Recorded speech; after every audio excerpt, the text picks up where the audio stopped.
সুপ্রিয় শিক্ষার্থীরা, আসসালামু আলাইকুম। জিকুস টিউটোরিয়ালের পক্ষ থেকে আজকের আলোচনা সপ্তম শ্রেণীর 4.1-এর অর্থাৎ গুণ প্রথম রাশিকে দ্বিতীয় রাশি দ্বারা গুণ করো। তো ইতিপূর্বে আমরা 1 থেকে 11 পর্যন্ত আমরা ম্যাথগুলো সব দেখিয়ে গেছি। তো এখন আমরা আজকে ম্যাথ দেখাবো 12 নম্বর। তো প্রথম রাশিকে দ্বিতীয় রাশি দ্বারা কিভাবে আমরা গুণ করতে পারি সেটা এখন আমরা দেখাবো।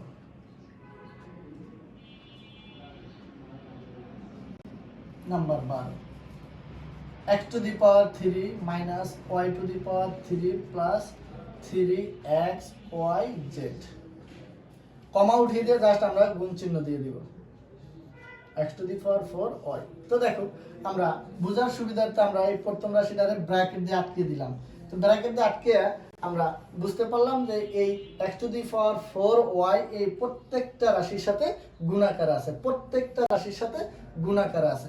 তো এখন আমরা যদি করি যে এই রাশিটা দ্বারা আমরা এইটাকেও গুণ করব, এই রাশিটা দ্বারা আমরা অর্থাৎ এই রাশিটাও গুণ করব, এই রাশিটা দ্বারা আমরা এই রাশিটাকেও গুণ করব।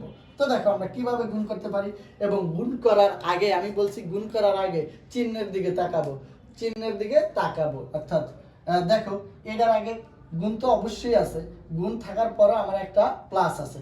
তো এই প্লাস আর এইটার আগে প্লাস আছে, প্লাসে প্লাসে গুণ করলে প্লাস, শুরুতে আমার প্লাস বসানো লাগে না। তো দেখো আমি বলছি বেস যদি একই থাকে, তো আমরা একটা লাইন বাড়িয়ে করি, x to the power 3 গুণন আমরা যদি লিখি x to the power 4 y। দেখো এটার আগে মাইনাস, এটার আগে প্লাস, গুণ করলে হয় মাইনাস।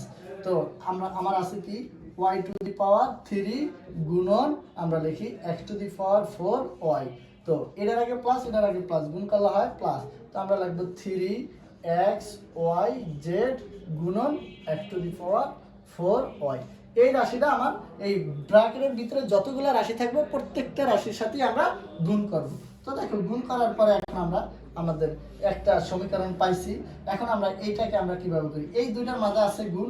দেখো এই দুইটার মাঝে আমরা গুণ দেখতেছি।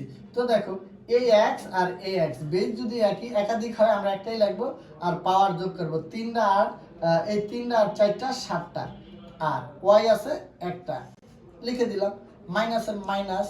এখন দেখো এইটা আর এইটা গুণাকার আছে, তো এদিকে y অর্থাৎ x এর রাশি এইটার ভিতরে আছে 4টা, দিকে নাই। তো আমরা লিখে দিব x to the power 4, এদিকে y আছে একটা আর এদিকে আছে 3টা। তো আমরা লিখব y হয় আমার কয়টা, এই 3টা আর এই একটা 4টা।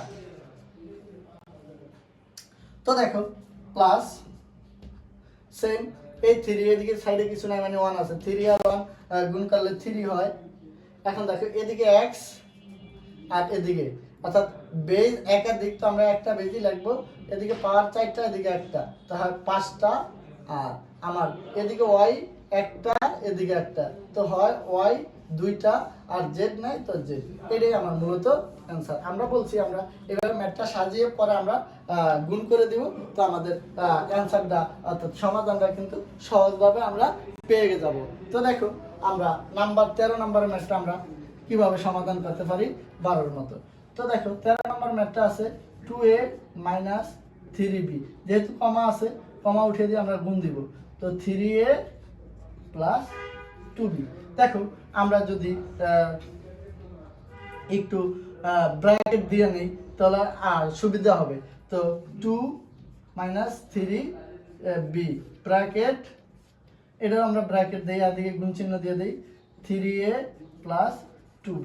দেখো আমরা এদিকে সবচেয়ে বড় কথা হইছে এই রাশি অর্থাৎ এই রাশি দ্বারা আমরা দুইটা রাশিকে গুণ করতে পারবো, এই রাশি দ্বারা এই দুইটা রাশিকে গুণ করতে পারবো। তো আমরা প্রথম এই রাশি দ্বারা এইটাকে গুণ করব, এই রাশি দ্বারা আমরা এইটাকে গুণ করব। দেখো আমরা কিভাবে গুণ করতে পারি, এটার আগে আছে কত 3, এটার আগে আছে 2, 3 দুগুণে গুণ করলে হয় আমার 6। আমরা যদি এভাবে না করি, যদি আমরা একটা লাইন বাড়িয়ে করি তাও করতে পারি। দেখো 2a গুণন 3a, এটা দিয়ে আমরা এটারে করছি। এখন দেখো এটার আগে প্লাস, এটার আগে প্লাস, তো আমরা বসালাম প্লাস, আবার 2a গুণন 2b, এই রাশি করা শেষ। দেখো এখন আমরা কাজ করব, এই রাশি দ্বারা আবার এই দুইটাকে গুণ করব, এই রাশি দ্বারা আবার এই দুইটাকে গুণ করব। সেম দেখো যেহেতু এটার আগে মাইনাস, এটার আগে মাইনাস আর এটার আগে প্লাস, মাইনাস প্লাস গুণ করলে হয় মাইনাস, তো মাইনাস লাগলাম 3b গুণন 3a। এই মাইনাস আর এই প্লাস গুণ করলে হয় মাইনাস 3b আর 2b আমরা গুণ করব। আমরা দেখো একটু বড় করে লিখি 3b গুণন 2b। দেখো এখন যদি আমরা করি যে এডুকের কাজ, তাহলে 3 দুগুণে হয় 6, এ এটার উপর একটা এটার উপর একটা হয় a স্কয়ার, প্লাস দেখো 2 দুগুণে হয় 4 ab, মাইনাস 3 দুগুণে হয় 6 6 ab, মাইনাস দেখো 3 দুগুণে হয় 6, a আছে b অর্থাৎ b স্কয়ার। এখন দেখো আমরা যদি এখন যোগ বিয়োগ করি, আমি বলছি আমরা যদি এখন যোগ বিয়োগ করি, দেখো আমরা কিভাবে করতে পারি। আমরা যোগ বিয়োগটা একটু এই পাশে দেখাই।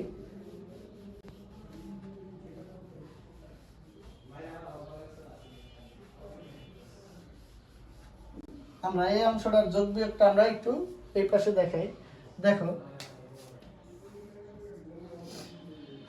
দেখো 6a স্কয়ার, আর মানে a স্কয়ারের রাশি কিন্তু আমার এর ভিতরে নাই, তাহলে আমরা এই জায়গায় লিখে দিলাম 6a স্কয়ার।